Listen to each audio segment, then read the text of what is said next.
the law of togetherness. You see, it's practically impossible to force two people to live together if they don't want to live together. Practically impossible. That has to be an agreement. Practically, there is no magic. Not anybody can do. Even God won't force you to live together because he's a good God. He won't promote evil. So, for people to live together, there has to be an agreement. You can't force people. You can't force people to. In those days, they used to force people where we came from. They force a man will give his daughter to another man. Go and marry. You must marry him. You must marry him. And the lady may marry because she's afraid of her mom or dad or whatever. After some time, you will know this marriage is not going to be interesting. And after some time, such lady, they do run away from their husband. Yeah, they call it forced marriage. It's not possible. You can't force people to live together. And that is why, even if there's an issue in marriage, unless the couple agree to live in peace, you can't force them. That's why I always tell people, there's no magic anybody can do. No pastor can force any couple to live together if they don't want to live together. So, but the teaching will come, the knowledge will be given. Since you are lucky to be in a church like this, some churches, they don't even have time to talk about marriages. But we need to talk about marriage because it's the foundation of the society. All the problems we have in this world can be traced to home. Criminals come from a particular home. A murderer is produced in a particular home. Thieves, wife beaters, they come from a particular home. So every problem in society can be traced to homes. So it's extremely vital that we talk about it. So I want to talk about agreement in relationship, part 1. In the book of Amos 3, verse 3, that you know very well, it says, can two work together except they be agreed? Can they work together? It's a very big question mark, So you may want to supply answer, but my own answer will be, it is impossible. Experience has taught me that you cannot force two adults to work together if they don't want to work together. It's impossible. So, can two work together? So we are going to look into the first part, the second part. See, can two work together except they be agree? We are going to look at the word agree. Then next week, we are going to look into the word together. Next week. That is the real one next week. Today, we just talk about agreement. So they can't work together. It's impossible. It's just impossible. No way. There's no system that can force two adults to live together as married couple. Unless they agree, they can. So, what does it mean to agree?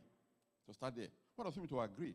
To agree means to have the same opinion about some things. When we say we agree, it means we decided to have the same opinion about something. And it's impossible for us to have the same opinion unless we are intentional.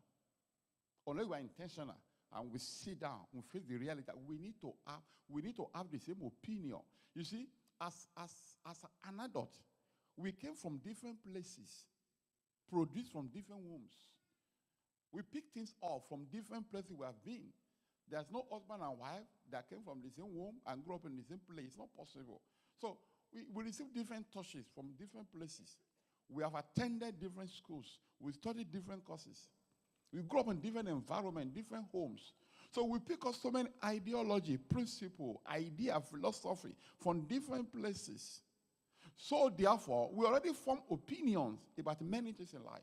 So when these two people that are totally different come together to live together as husband and wife, they are going to come with different opinions about many things in their relationship. And unfortunately, why it is real that we are different, opinions are different, there are some issues in relationship that we must have the same opinion. It's mandatory. Otherwise, we are not going to succeed in that relationship. So, which means a lot of compromise has to take place. Only the wise face the reality. A lot of compromise must take place. Because two others will tell you, the other will say, I'm right. What I'm saying about this thing is black. The other guy will say, it is white. I'm not a fool. And the two of them are right, based on their experiences, journeys in life. But unfortunately, if you are going to work together in agreement, we have to come together and say, okay, can we look for compromise? Because the way things are going, we can't have two opinions on the same issue. Still living together as husband and wife. It's not going to work. It's a recipe for disaster. That's why you see constant arguments in many relationships. They always argue. because they have not read that reality that they can we sit down. What is your opinion? And this is black by my virtual experience. Oh, actually, I could see it as green. When I need to sit together, how do we compromise? How do we align the two opinions together so that I can form the same opinion on this particular issue? You see, in Genesis 2, chapter 24, Genesis 2, verse 24, Genesis 2, 24, say, therefore shall a man live with his father and his mother, and shall cleave unto his wife, and they shall be one flesh. To be Genesis 2, verse 24 family, it is impossible to hold different opinions about certain things in a relationship, and you still expect to fulfill that particular vow. It's not going to happen. That is the reality. So therefore, the philosophy, the principle, the belief, the ideology, the reasoning, the thought has to be brought into alignment. We have to bring the two together. Two different opinions have to be aligned so that we form one opinion that will be what? Family opinion on this issue. That is it. That's why you always have fight in many marriages. So, before I go to the main message, I will just briefly mention 11 things that agreement will require. Because we need to agree. Certain things, we can't just function on different opinions where you are entitled to yours, I'm entitled to mine. It's not going to work on certain issues. That's why the Bible says, can they work together unless they agree? It's difficult. It's impossible. So I will give you 11 things you must observe. I will be brief so I can go to the main part of the message. 11 things you must observe that you require if you are going to have agreement, if you are going to have the same opinion about certain issue in our relationship. Number one, there must be conviction. There has to be conviction. Bear that one in your mind. You should be able to convince your partner about your view. Why do you say this is green? Because I believe it is white. You need to convince me. There has to be conviction on that issue. That's number one. Number two, there has to be humility. You must be humble enough to accept that your partner's view is better than yours. In case it happens, you have to be humble. You will never see a proud man that succeeds in marriage. It's difficult. If he succeeds at all, check out those who are under him. They were suffering and smiling. It takes humility to be the head of a family. You can be proud at work. You can be proud in the church. Raise your children to a pastor. After you have more academic quality than the pastor. We thank God for that. You can be proud to people you are going to meet in town. But when you get to your home, you drop your pride at the door, so that when you are going out again, you can pick it up. You don't bring pride into the family. So it takes humility to be humble, to accept that your partner's view is better than yours. So you have to be humble. That's number two. Number three, flexibility. It takes flexibility to reach an agreement. To surrender your opinion, it takes flexibility. Because some people are very rigid. Say, this is how my grandmother taught me. But I'm not your grandmother. It takes flexibility. Ability to shift position in a discussion. Why it is true, life has taught you that this is green. It takes flexibility for the sake of peace. You need to adjust your goalposts or move a little bit from your corner to the center. Take flexibility. Number four, it takes reasonableness. That you need to be reasonable. Some people are not reasonable. You need to be reasonable. When the evidence are overwhelming, during the course of discussion in a marriage, you are discussing, and you can see that your partner has got genuine evidence to support that his view is better than yours. You need to be reasonable. To be reasonable means you need to be rational. Don't be like a mad person. Some people don't behave like if they are mad. Say, this thing is black. Everybody saying, but it's black. No. It's not black, it's white. Everybody is saying it. You are not reasonable. That's number four. Number five, it takes maturity to reach an agreement in a relationship. You don't need to be petty and take offense during discussion or during the exchange of opinion. If you are not mature, you become petty. I know the way you are talking to me. Then it's going to be difficult for us to surrender our opinion and form a common opinion for the betterment of the marriage. It's going to be difficult. Take maturity. Can we fight over everything? Number six, it takes effective communication for you to reach an agreement over anything in your relationship. Effective communication is important. Your view must be clear. Your opinion must be straightforward. Must not be ambiguous. The person you are talking to should be able to understand what are you actually talking about. And you need to be polite. I met a couple many years ago. They said, we don't discuss in this. I said, why? Anytime we are discussing, This guy is always insultive. You need to be polite. Communication, you have to be polite. And you must know that your spouse is not a mind reader. You're supposed to know, how do I know? That's what happened in many homes. It's not a mind reader. Until you speak, this man cannot know what you are talking about. So communication, effective communication is needed. If you are going to reach agreement on anything, you must be polite. Don't be insultive. Your view must be clear. Make your point clear. Be straightforward. Don't be ambiguous. And don't shout. Shouting messes up communication. And don't frighten. If there is fear, then this person will walk away. Then number 7, it takes understanding to reach agreement. Understanding. To reach agreement on any issue, it takes understanding. You must understand your partner's view. What is he or he? What is he talking about? If you don't understand, how are you going to criticize? You can't just say, that is rubbish. Do you understand what this person is talking about? You can ask questions. It takes understanding. And you must all understand that when we talk about discussion to form a common opinion, we are talking about the betterment of the home, not about your ego. It's not about you now. It's about the work entity, the family. So you need to understand that. Don't take it personal. We are discussing, we are talking about finances, talking about children education. It's not about you. It's about the betterment of the home. So you need to talk to your ego. My ego, calm down. You need to have that understanding. And number 8, you take compassion. I'll give you 11. Number 8. You take compassion. For two people to sit down and form a common opinion, compassion has to come in. What does it to have compassion?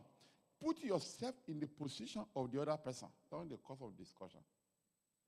For example, maybe two people are talking, a husband and wife, they are talking about something, and somebody say, don't be silly. I mean, that's an insult.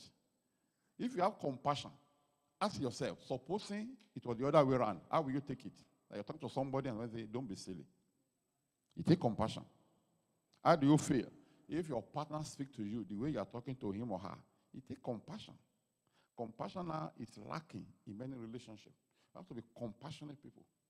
People that feel the pains of others. And then number 9, you take demonstration of insight. Insight. People that have insight, they can see the hidden thing. There's something called a blind spot. I mean, some of you, if you drive a car in this country, you must have done the driving test in the theory. There's something called blind spot.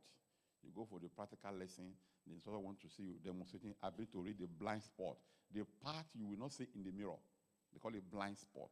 It takes insight for you to be able to see the hidden part of the point you are discussing.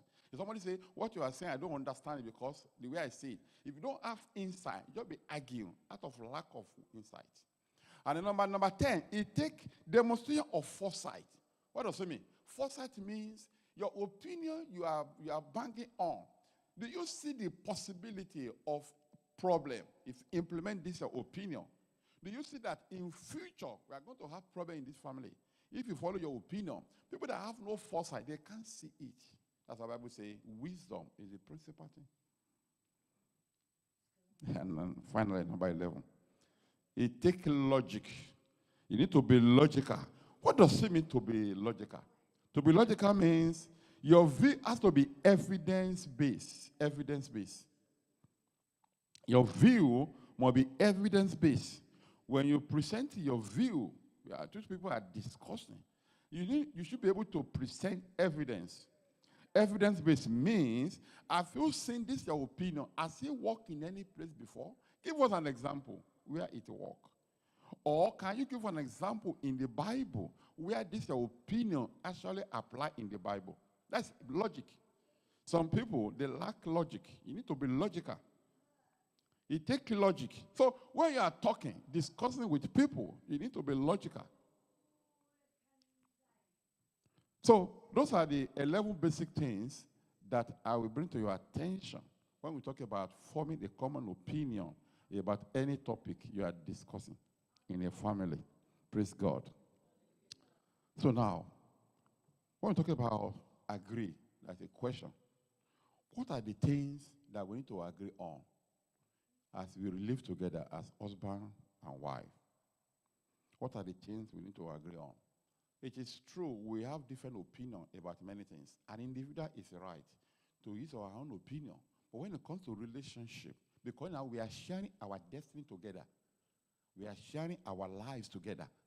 Therefore, everybody wants to have a stake in every decision that's going to be taken in their home. It's not only by the husband or the wife. Everyone, the children, the husband, the wife, their part, their destiny is in that home, that decision. So therefore, we need to have a common opinion. And today, I want to give you a very long list. I'll give a very long list of things you must form a common opinion in your home. Husband and wife. You cannot operate with different opinions. It's not going to work. You can have different opinions about many things. Yeah. Husband can say, I love white car. The wife will say, I love brown car. If God blesses you, and go and buy brown car, madam. I will buy white car. Simple. No controversy. But there are some things we cannot have different opinions. It's impossible. I want to share some of them with you so that you can take it home. So that if your intention is to produce a family or marriage that will reflect the glory of God, then you have to abide by this. So I'll give you some. When I was making the list, I have to stop at a point, because I don't have all the time. I was able to write down 25 of them. I will lay emphasis on some I will just brush over.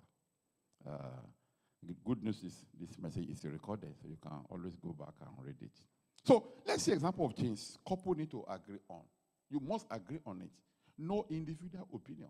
You have to sit down and do alignment. Bring the two opinions together if they are contradictory and form a common opinion about this. Otherwise, you will always have constant argument and fight. Constant argument and fight. Number one, you must agree on permanency of the relationship. You must tell each other, in this marriage, no possibility of divorce. You have to agree. During the week, we are talking about, what are we talking about during the Bible study? We are talking about, what are we talking about? This last Wednesday. Yeah, we are talking about, I forgot now, the topic we are discussing the last Wednesday. Who can remind me?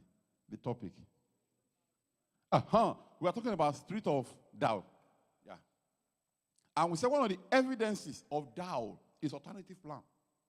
Once plan B exists, plan A is under threat. Immediately, you have the possibility of divorce. Divorce will take place. You see, in Malachi 2 verse 16, God said, I hate divorce. A home established by God. The divine, if God hates it, then in this home, no way, we don't have it. We also hate it. And I gave an example on Wednesday of a woman of God that gave wonderful illustration, which I won't forget. She said, imagine you are dropped inside a room. In that room, there is no window. There is no door. They drop you inside. There is no ceiling. In that you are in that room, no door, no window. And suddenly, there is a fire outbreak inside the room. What will you do? You will fight the fire. Because there's no escape. You will go to the source of the fire. You will fight the fire. But imagine you are dropped in a room where there are windows, there are doors. There's a fire breakout. You won't even look at the possibility of fighting the fire. You run out. That's why in a marriage, unless there's an agreement, in this home, there is no option B, no possibility of divorce. Once that agreement is reached, it means whatever happens, you will fight it. Whatever. No matter how terrible, you will fight it. So, but unless you agree, two of you agree, one will still be thinking that it's one better somebody somewhere. The elder said that grass is always green on the other side. I was told of a story of somebody who, the two ladies, they were friends. and two of them married. Whenever they are discussing, the other one will always tell the other side, my husband is a good man. Oh, he gives money, he take care of us. And this other lady, she always complains about her own husband, that I have married the worst man in this world. This man is a devil. They are always fighting. So eventually, this other lady started hiding the husband of the friend. Eventually, she was able to manipulate, and there was a crisis. So his friend, her friend, she broke up from the husband. And this lady eventually also created issue in her marriage. She left the man. Eventually, she married the other man. So someone enjoy the goodies that are friends to her. I think the first night, the man started beating her. They are welcome to the house of devil. So, unless you agree that in this O, therefore is something in our dictionary, that's number one. Number two, couple need to agree on the word of God as the final authority. We have to agree, and I will tell you why. Because we form opinion from different places. Schools you have attended, your parents that brought you up, education you have, culture, relationship. You form different opinion about many things. And your partner also have been to places, also form different opinion. So when you come together to handle an issue, you are coming with different opinions, sometimes very toxic. They are not alliable. You can't align them together. But when we agree that the word of God shall be our final authority in this whole, problem solved. So the one say, I come to my tradition. No, not tradition. No, we said it. The Bible will be our final authority. So let's consult the Bible. You need to agree. Most of the things that cause trouble in marriages is because they are not from the Bible. They are from the culture where you grew up.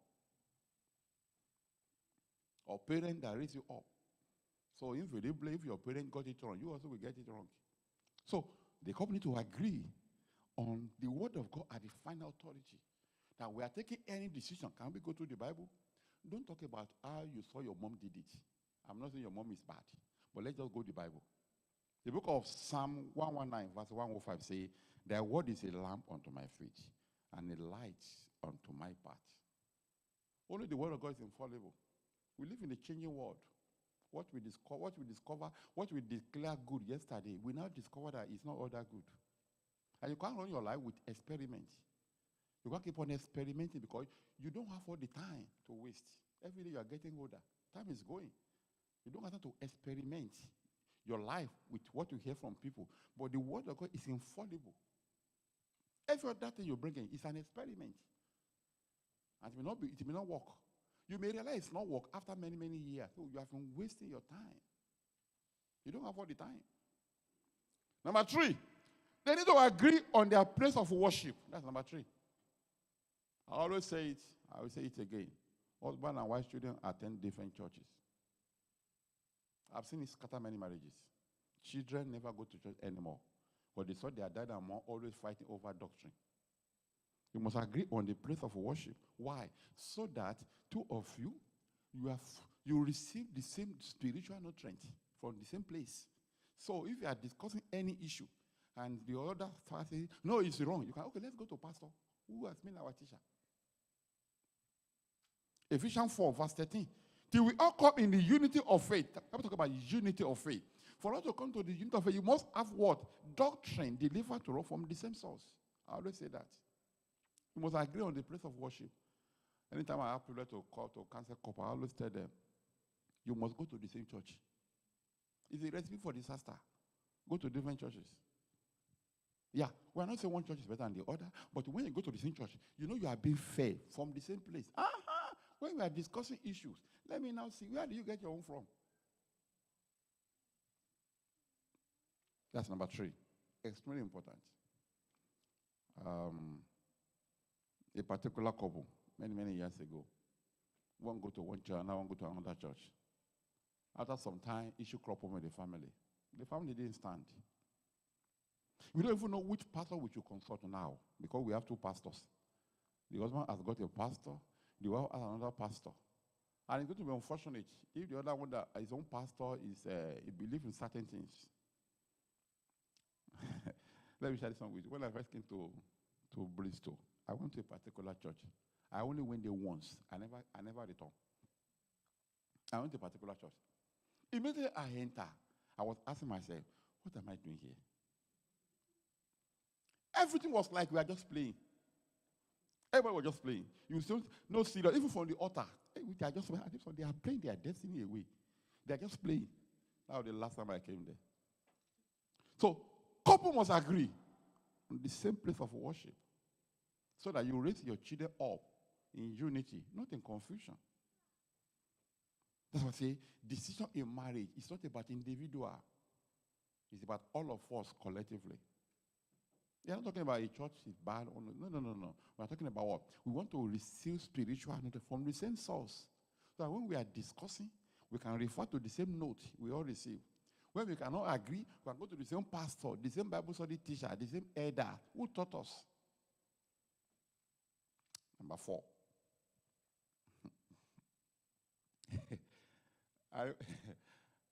A brother told me a wonderful story, an interesting story of his friend.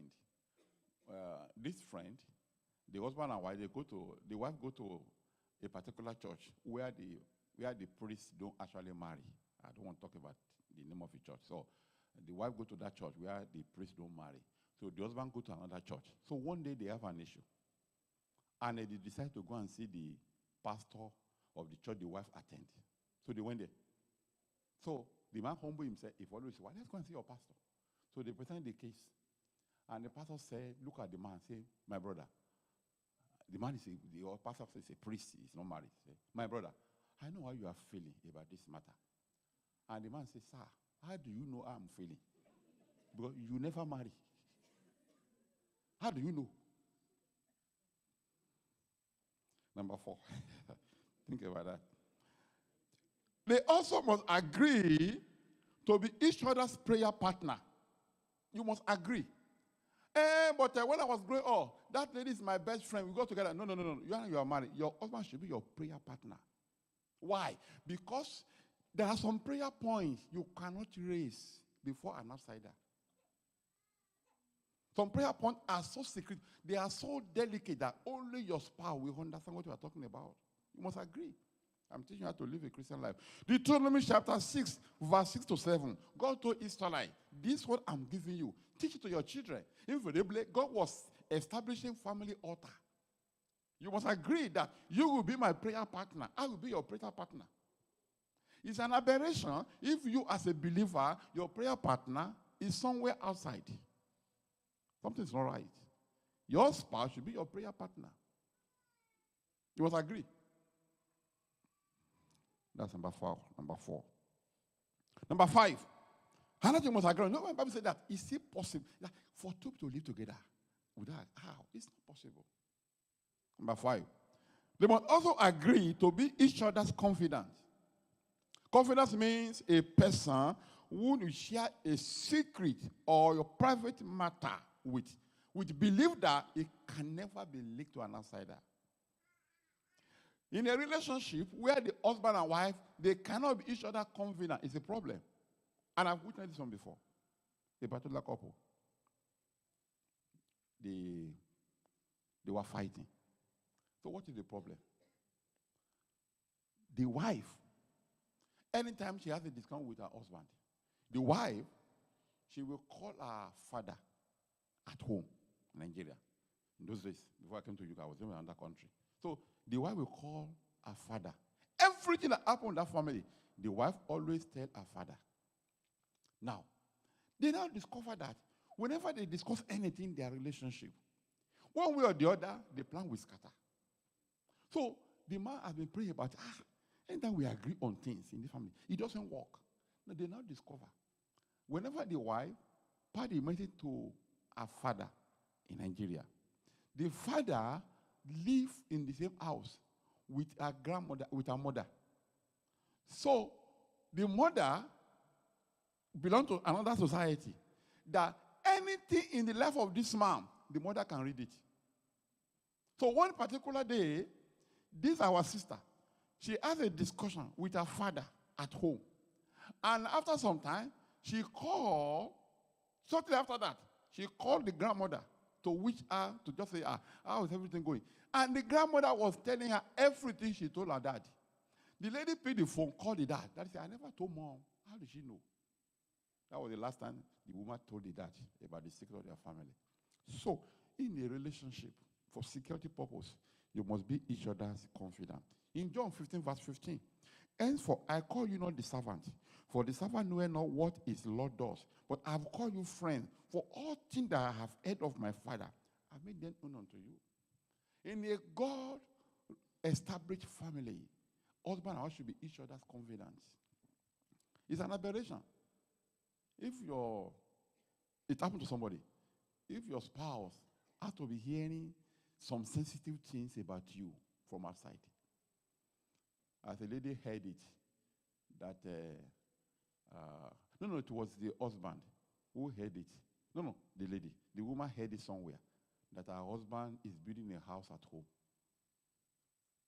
I heard about that case. And she brought the matter and went, dear, what is going on? I heard you are building a house at home. Say, who told you? Who told you? Even the content is very clear. You know, when somebody is accusing you wrongly, that's the way you react. Who told you? Who told you? The person was right. That's number 5.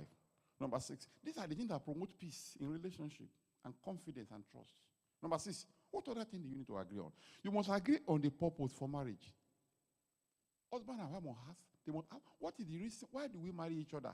Until two of you have the same opinion about the purpose for marriage, there will be a problem. Because the purpose for a thing determines the expectation. Jeremiah 29, verse 11. God said, I know the thought I think towards you, said the Lord. Thought of peace, not of evil. To give an expected end. Expected end. We all have expectation. It's a product of our understanding of the purpose. Why after do we marry each other? Anytime people come to me and say they want to marry, I always ask them the question, who told you to marry? And remember I asked a couple many years ago, couple to be, say, can you tell me why do you want to marry? Everybody is married. No, not everybody is married. Why do you want to marry? Our mom and daddy, they all married. No, not your mom and dad. You. Why do you want to marry? Because if the purpose is not known, the elder says abuse is inevitable. That's how you see so many crises in the family. The energy, the time and resources that could have been diverted on good purpose for the family, they use it on fighting each other because they have no purpose. They have no understanding. Some people, they have married for 30 years, they are still fighting. They will fight to the grave unless God deliver them. So you must agree, dear, what is your own understanding of marriage? So that we can set it now. You must have the same understanding because that will determine the expectation. I have noticed that some of the expectation couple have from each other is illogical. There are things that only God can supply. I'm married so that I can have joy. There is no joy anywhere. Nobody can give you joy. Only God. And this is why I'm married, so that I can have security. No security anywhere. Don't be deceived. Even government of many countries, they are even feeling insecure. Talk less of you who live in their country. And the reason I'm married, so that my needs can be made. Some needs can never be made by human beings. So you need to get understand, why do we actually marry? We marry so that you can produce children. Who told you that? Who told you that you must produce children? That's why you must marry. Those who never produce any child, who told you they won't be careful? Number 7. What are the things you must agree on? Number 7, you must agree on the dreams and vision. What are your dreams and vision for the family? Why? Because if there is no agreement, there are going to be divisions. As two of you are pursuing different visions. In the book of Proverbs 29, verse 18, where there is no vision, people perish. Why? Because when people don't know where they are going, the devil will take them to the pit he has dug for them. The dream and vision. You must have dream and vision. For example, you must agree on, okay, children education, what kind of education are you going to give to our children? It's part of the vision for the family. What kind of people do you expect your children to be in future? How do we help our children to be fulfilled? Individual development is part of the vision. How are you going to rise in your career? It's part of the vision. This is some marriages. No dream, they don't even know where they're going. They're always fighting.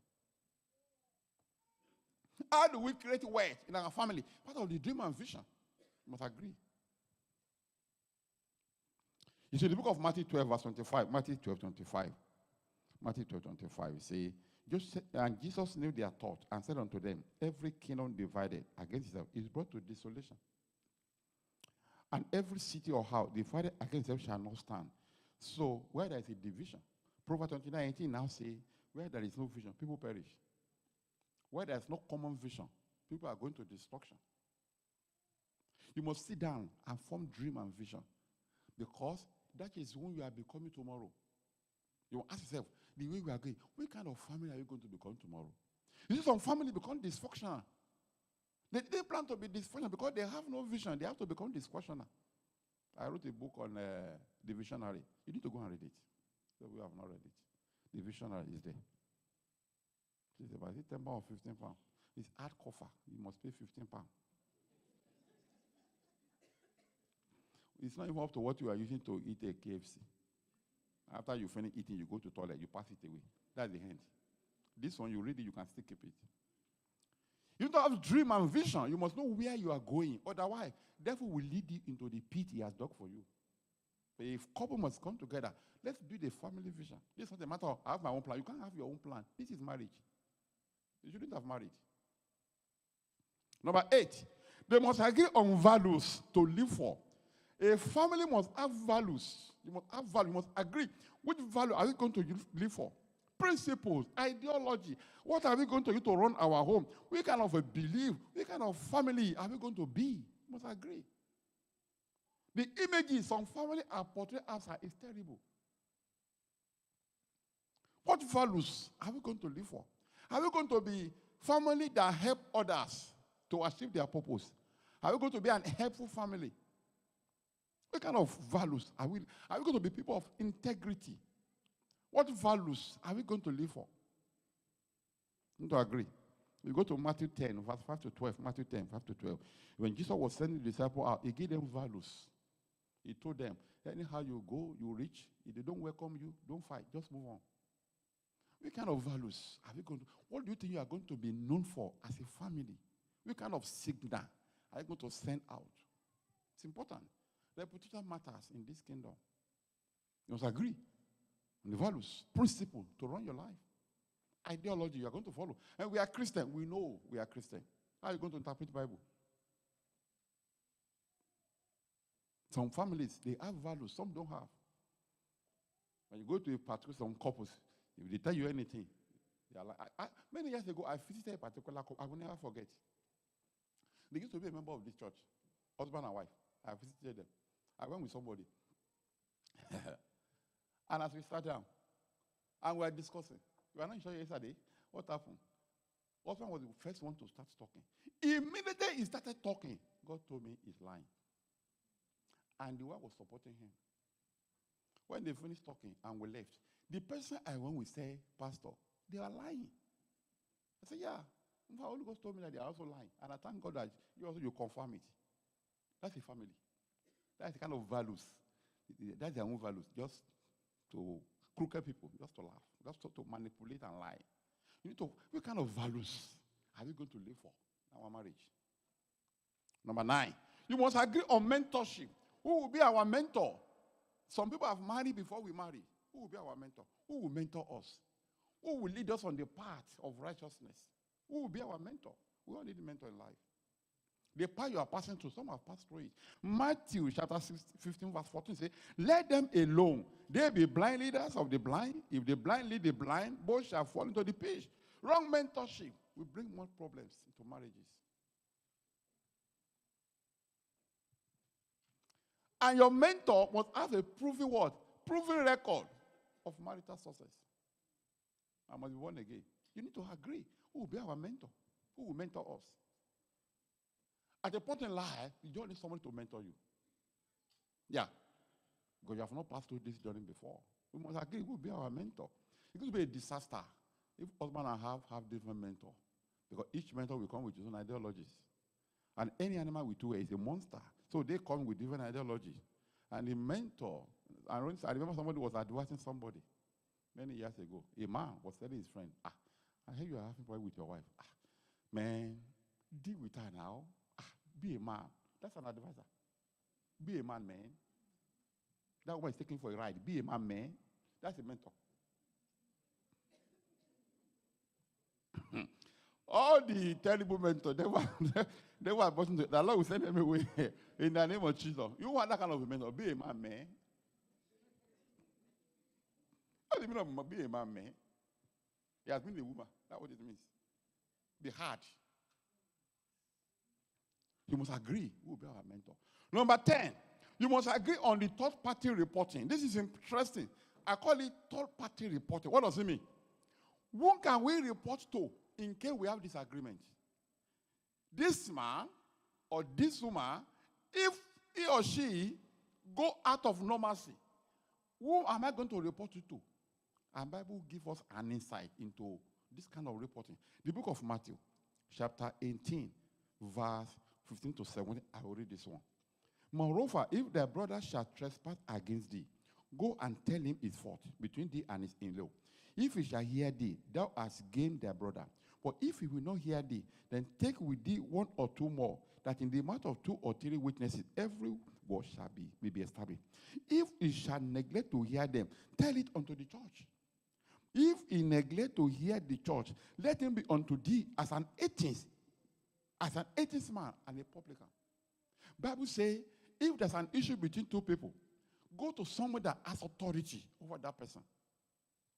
Never, all the young lady and young man must hear this, never marry a person that has nobody is afraid of. It's a disaster. If a man says, me, I fear nobody, run away. Or lady tell you that, okay, we are going to marry, but then just let me tell you, what I want to do. Nobody can see my mind. Nobody. When I say I want something, nobody. Run away. You haven't got a wife. There must be somebody in the life of you or your spouse that has authority over your spouse. There must be somebody that will say, I heard this. You are doing this to your wife or to your husband. Stop that nonsense. Okay, sir. No argument. Never marry a person that has nobody that he is afraid of. There must be somebody you fear, you honor. Bible said that Jesus told his disciples, if you have issue, go and tell the authority. The church is divine authority. That was somebody. It could be an uncle, it could be a brother. But I always advise people that if it's possible, avoid looking for a relative, blood related, unless you are led by the Holy Ghost, because they are going to be sentimental. If you report a man, if you are a woman, you report your husband to his father. The father will say, I brought him up myself. He's a good boy. Invariably, you, the wife, you are the one that's the problem. So you need to agree from the onset. Who is going to be top party? If I want to report to who has authority over, it could be a boss at work. It's possible. It could be your boss. Born again. Boss that tell the truth. That will be somebody. Don't go with somebody that fear nobody. Anybody say, I fear nobody, run away. It's a dangerous human being. Number 11. You must agree on the family size. That one is important also. You can't keep on producing children as if you are going to sell them. You have to agree what is going to be the size of our family. No accidental discharge. It has to be intentional. I went to a particular church when I became born again. I attended a particular church. In that church, they said they don't believe in family planning. You see people that are struggling to feed their mouth, to pay the rent. They are producing 6, 7 children. It's madness. Luke chapter 14, verse 28 says, for which of you intending to build a tower, stay not down first and count the cost, whether he have sufficient to finish it. You need to look into your capacity. I've seen people that cannot manage their own life and they want to manage 4 children. They're going to produce criminals to the world. All the problems we have in society, we can be traced to families. You need to agree from the beginning. What's going to be the size of our family? You can't just say, only God knows. Not only God knows. That's intentional. That's number 11. Don't keep on producing. Parenting is not easy, you know. It's expensive. It's very, very tiresome. Unless you have no plan. Where we came from, there's no plan. You're producing. There, God will feed them. You know, I came from a Muslim family. In those days, when the economy was still good in those days, there's a particular family. Every year, they do a naming ceremony. Okay. Number 12. I will go with time. I mean, the biblical will be after 12:30, as we always do. So, number 12. You must agree on method and mode of parenting. As a couple, you must agree with your spouse. How are we going to parent? Which mode of parent? In future, that will be next year anyway. I will share with you different mode of parenting. I will share with you. But you need to agree. How do we raise up our children? You need to sit down. It has to be intentional. This is not a matter of I do whatever I like. No. But somebody's destiny will be affected by your ideology. It has to be intentional. You are not alone anymore. Every error you commit affects many lives. Not only you. I don't want to be a murderer of destiny. So it has to be intentional. Genesis 25, verse 28. Isaac loved Esau because he did eat of his venom, but Rebekah loved Jacob. That was a disaster in that family. That's why Esau and Jacob ate each other. And they move on like that. So you need to be intentional. How do we connect and keep connecting to our children as parents? You need to sit down. How are we going to raise them all? It has to be a common opinion. Otherwise, children are going to be confused. That's number 12. Number 13. You must agree. This one, don't misinterpret this one. No. It's biblical also. In a marriage, in a home, you must also agree that enemy of one is the enemy of the other. I am saying it now, and it's biblical. I'm not promoting strife. You understand what I'm talking about? Couple must agree. Whoever that hate you, hate me. Simple. You see, in the book of Matthew 25, verse 43 to 45, hear what the Bible says. Say, I was a stranger. You took me not in, naked, and ye clothed me not, sick, and in prison, ye visited me not.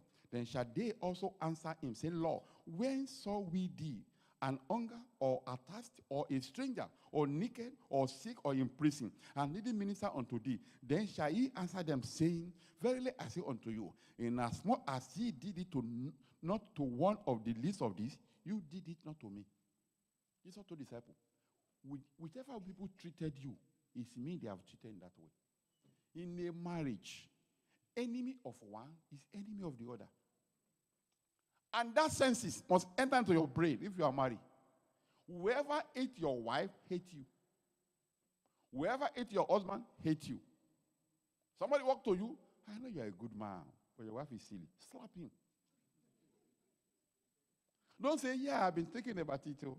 What have you been thinking about? Even let your parents know that, Mom, if you really love me, you must love my wife or my husband.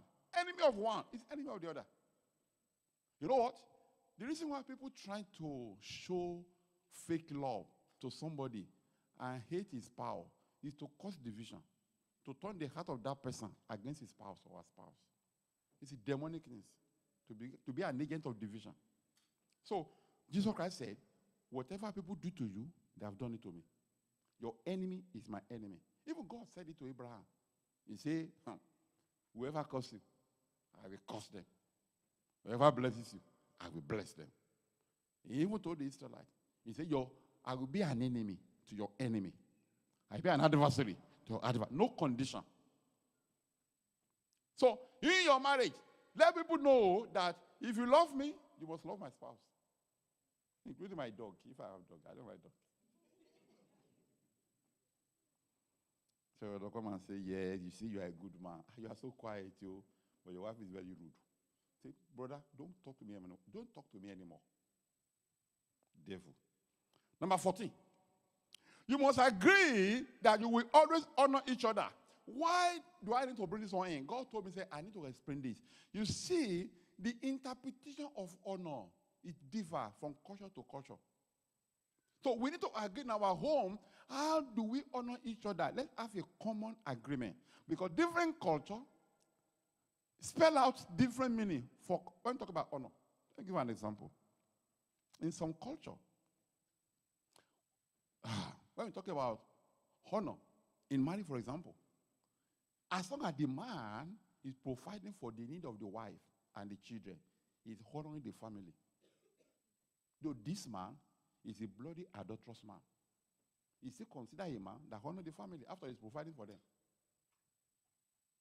And in my own culture, where I came from, when the young want to greet the elder, you prostrate on the floor. Even in your heart, you are cursing that elder you are prostrating before him. You are still honoring him. So different culture has different intermediate of honor. So in your marriage, you need to agree. How do we honor each other? 1 Samuel chapter 2, verse 30. God said, to those that honor me, I honor them. We now discover that going through the Bible, we can quickly pick some things that this is a demonstration of honor. Brother and sister, don't ever stay in a relationship where there is no honor. Because in a place where there is no honor, you will soon lose your self-esteem.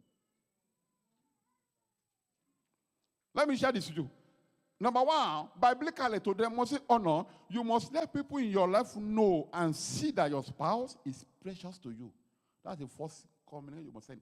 You must send that signal. Let people know that this, my spouse, is very precious to me. Number two, you must never raise your hands against each other. Like it is honoring.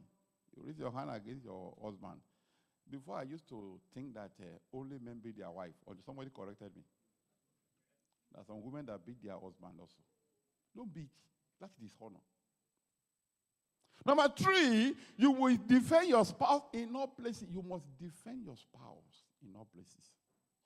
That is honor, biblically. I give you 5. Number 4, you must never spread negative information about your spouse to an outsider. That would be dishonoring. You must never tell anybody something damaging about your spouse. It must not come from your mouth. Because once you tell somebody how bad your husband is, even when your husband repents, they still believe he's still the same person. After I don't believe you can change, or your spouse can change. And number 5, you must never argue or blame each other before your kids or outsider. It's dishonoring. Go and read more in the Bible, you'll see more. You must agree. How do we honor each other in this home? Because we may have different interpretation of honor. Hypocrisy is not honoring. Hypocrisy is hypocrisy. Number 15. I'm giving you the list of things you must agree. The Bible says, can two work together? Unless they agree. You need to agree on some things. Diverse opinion cannot work. We have to agree on. You must have the same opinion. I gave you 25. Number 15. You must agree that you'll be each other's keeper. Genesis 4, verse 9. Hear what God took him. Hear what came to God. And the Lord said unto Cain, where is Abel thy brother? And he said, I know not. Am I my brother's keeper? You must be each other's keeper. You must agree. Yeah. You must keep eye on each other. That is the kind of marriage God desiring. If you have not been doing that, go and repent. You must agree. You must be each other's keeper. You must keep an eye on each other. Which means when you notice anything negative coming to your spouse, if your spouse is not even aware or not around, you must rise and defend the interest of your spouse. You must be each other's keeper. It's only a foolish man or foolish woman that will not be moved, seeing danger coming to your own spouse. You must be a devil. Number 16. You must agree on how to deal with conflict. It is important. Luke 17, verse 1. It is impossible that offense will come. So, which means it doesn't matter how holy you are, there will be issues one day. You need to agree. How do we handle offenses? You see, because we are going to come with different opinions and it cannot work. We need to agree on this. There, when we have issues, how do we handle it? When we offend each other. I always tell people, never sleep over an offense. That's one of the ways. Never. Never in your life sleep over an offense. When you have issues between the two of you, sort it out before you go to bed. You know why? Once you go to bed with offense, it's going to begin to develop root in your heart. The following day, the next day, as it's developing root, it becomes more and more difficult for you to come out of it. Suddenly, that will begin to give you dream and revelation. You begin to see your wife sleeping with another man. It's devil. And they begin to say, you see, that's why she's rude. She's sleeping with another man. She's not sleeping with anybody. It's the devil. You carry offense to sleep. You begin to see your wife putting poison in your food. It's devil. It doesn't work. Why must he kill you with many children? So once you carry offense to the bed, you sleep over it, you begin to develop root. From there, begin to control your imagination, dream begin to come. You begin to see so many things. You see your husband pushing you with a gun.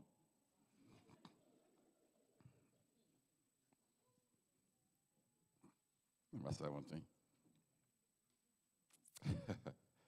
I've never been there before. So it happens sometimes. I have some couples say, why are you fighting? The pastor, really, we can't answer that question. Are you all right? Yeah. Sometimes, if you can sit down, ask yourself, why are we actually fighting? You may not be able to tell outside because they are going to doubt your what do you call it? Your sanity. All the things you see, it's an imagination. You pick it up. Offense has taken into your heart. You go to bed, begin to develop root, begin to have different kind of imagination. I saw in vision. My wife was trying to kill him. Which vision? Number 17. You must agree on the best way to communicate with each other, especially on important matter. How do we communicate? Many people get it wrong because communication needs strategy. Timing is very important. Timing. Communication has to do with timing. Some issue you don't discuss in a wrong time. This guy just came from work, already tired. Very common with women. Yeah, we have to talk now. I'm just coming. I've not even removed my shirt. No. We have to talk now. This is a guy who was tired. He's tired. And begin to talk and come with very long episodes too. At the end of the day, the man just walk away. I know you will walk away. I will report you to pastor. What do you want to report? It's your fault. The time was wrong. Time is important. Attitude, mood is also important in communication. You need to agree. What is the best time to communicate certain issue? Nehemiah chapter 2 verse 6. Nehemiah 2 verse 6. Nehemiah came to the presence of the king. He noted that king was on a high spirit. He started rolling out request. Everything was accepted by the king. He picked it up. This man is in a high spirit. Some issue you discuss when the person is on a high spirit. That's wisdom. So you need to agree. The best time to discuss some issues. Somebody share with us a wisdom God gave her. It's a wisdom. Maybe we can learn from it. I think it was a general officer who gave us this. One of his messages. That whenever his mom wanted to talk to the husband to give money to pay the school fees for that region those days, the mom will pick the time. I think after the man has been given nice food, nice pardon, yam, all those things, the man is a high spirit. And the man will say, my dear husband. If not be like that, begin to do a lot of a kind of different kind of, so that the man's head will swell up. While the man's head is swelling up, the woman will not introduce it. Strategy. We need to pay the school fee for your son. Okay, no problem. Settled. That's the wisdom. So we need to agree the right time for communication. Number 18, you must agree on finances. Extremely important. How do we deal with the money issue? That's a reality. Even if you have been fasting, you will still come down from the mountain. You will eat. We need to agree on budgeting, giving, saving, general financial money in the family. We need to agree, otherwise there will be fight too. We need to agree. We need to agree, if possible, on individual contribution to the running of the home. If that is the kind of home you want to operate with, you need to agree on that. You can't run finances on accidental thing. It has to be agreed, it has to be intentional. Otherwise, you'll be fighting.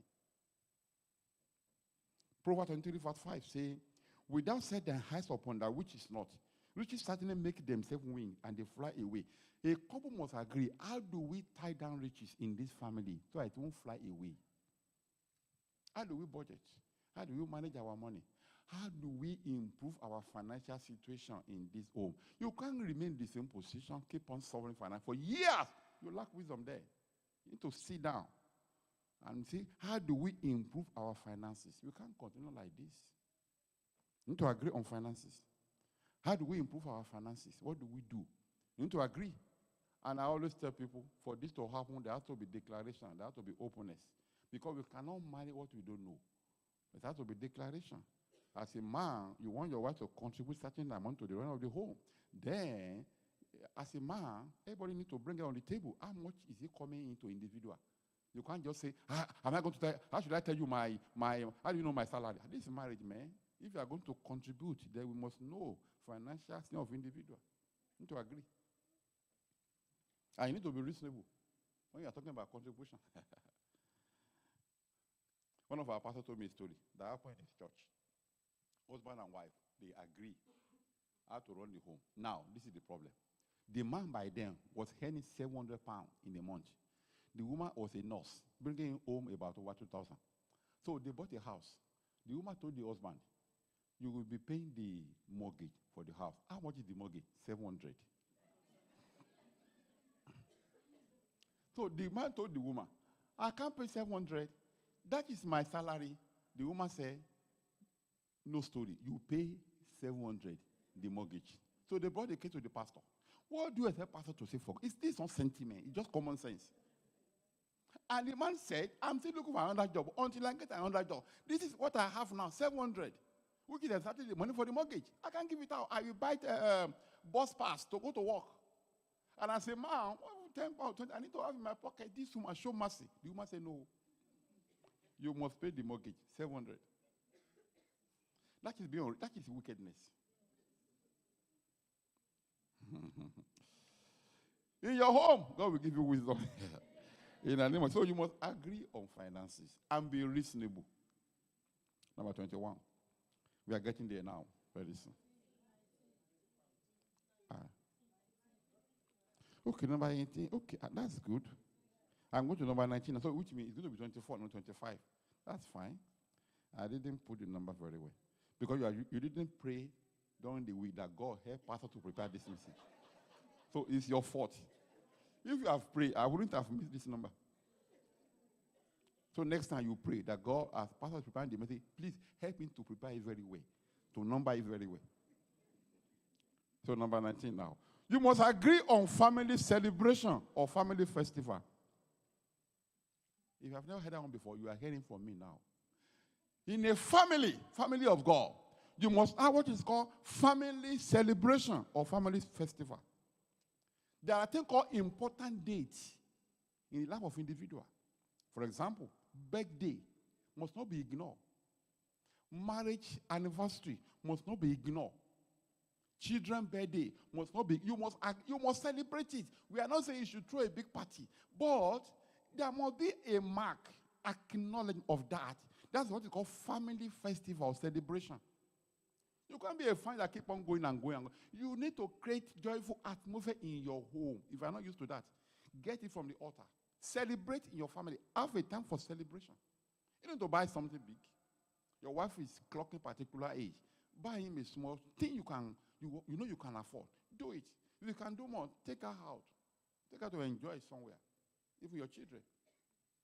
The book of Exodus, chapter 5, verse 1 says, after what Moses and Aaron went in and told Pharaoh, thus said the Lord God of Israel, let my people go, that they may hold a feast unto me in the wilderness. God made declare to Israelites, you are going to be having feast, celebration. So when he took them out, he gave them a list of things to celebrate. Thanksgiving feast, peace offering, all the kind of things. You must in your family have what is called family festival. It makes something, that is going to help the family to begin to look towards something to celebrate. It's beautiful. I can't remember it. I always buy gift for my children for their birthday. It's important. So you can know that I practice what I'm preaching. You must agree on family celebration. You can't have a family that everything just cold, nothing like to rejoice. Everybody just has to save their money. Who died that you have money? Enjoy life, man.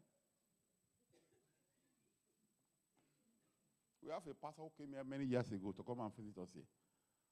And only for me to hear that the following day is going to be the birthday of his wife.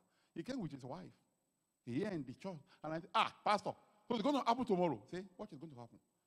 Madam is celebrating. I heard that tomorrow is her birthday. He said, yes. So we have to take us out.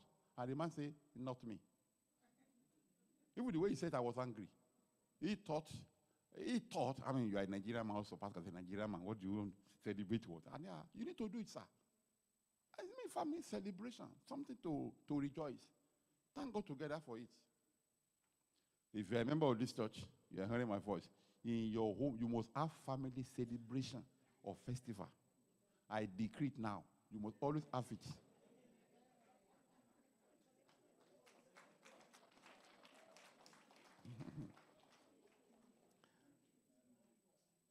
And if as a woman, your birthday comes in, and your husband does nothing, just call me. Let me know. I can come and see him. I will tell him nonsense. The next one. You must agree on how to show appreciation to each other. In case you don't know, appreciation is the will of marriage or relationship. You must appreciate each other. These are the things that bring joy into relationship. How do you want to be appreciated, my dear? Because we may have different opinions based on different experiences. You must agree. Ask each other, my dear, how do you want me to appreciate you? It's important. The book of Isaiah 32 verse 8 says, the liberal divide the liberal things. By liberal things, it shall stand. How do you want me to appreciate you? You must agree. Find out from your husband, how do you want me to appreciate you? Ask your wife also. We need appreciation in relationship. It has to be expressed, not only verbal. There are things you have to do that will tell your spouse, this man appreciates me in his life, or this woman. No, I was not round up. I have about 2-3 minutes. I will round up. And the next one, is it 21 now? You must agree on family Sabbath.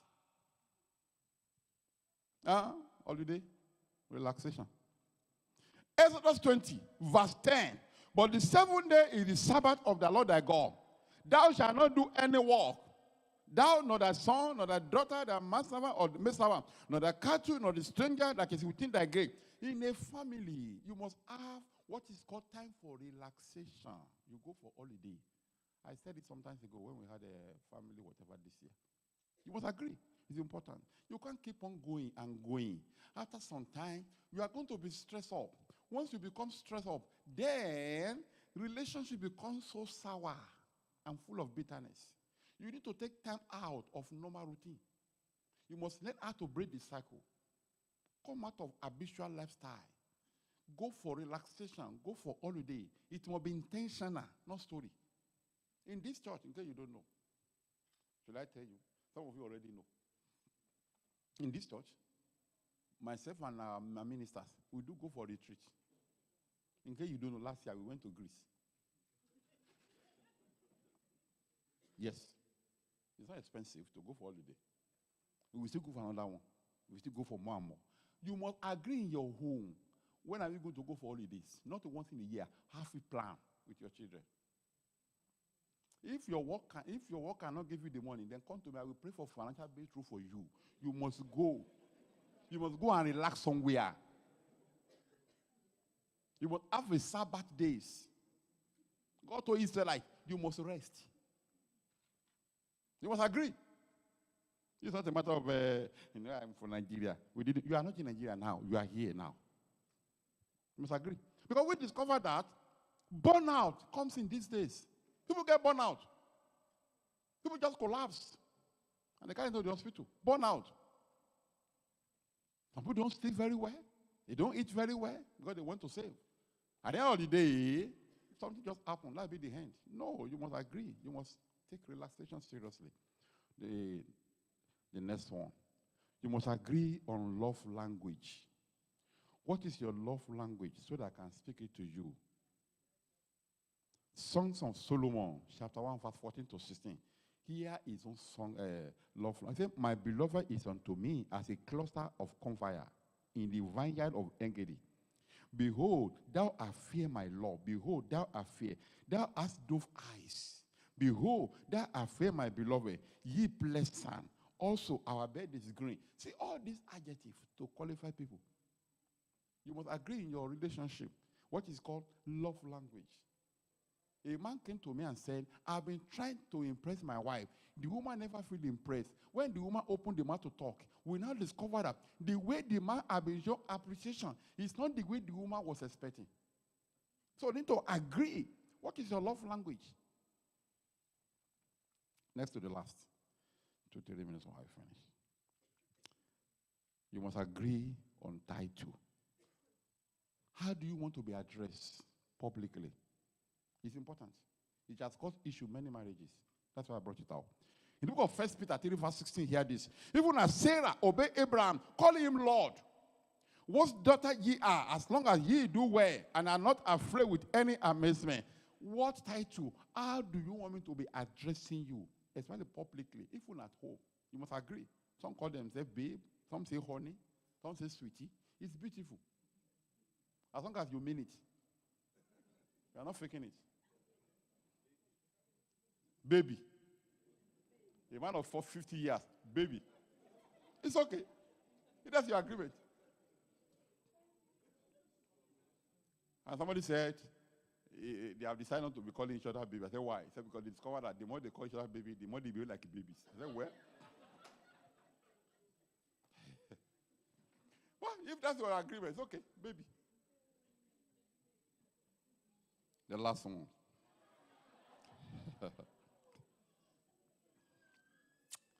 This last one, never forget it. You must agree on what is called exit strategies. Here's the last one. What does it mean?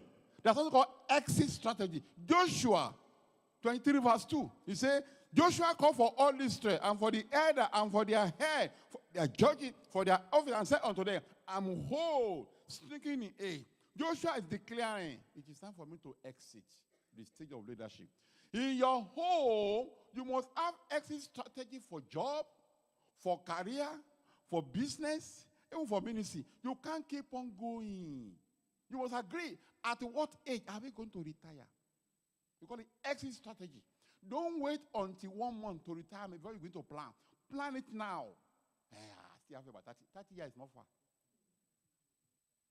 You must agree on exit strategy. Two of you can judiciously, consciously, intentionally plan for your old age.